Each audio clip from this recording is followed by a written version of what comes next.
So for will call in, we want to go to fulfillment and mobile workforce. Go into will call in. We're going to press the contract. Select each item that's been returned. Count in. Next task.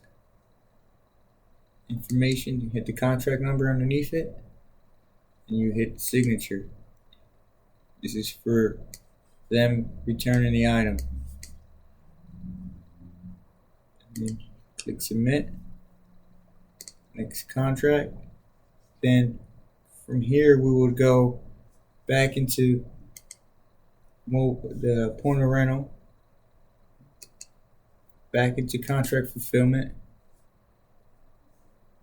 go into the will calls, click your contract, go up to the left of the contract number, and you click operations will be returned.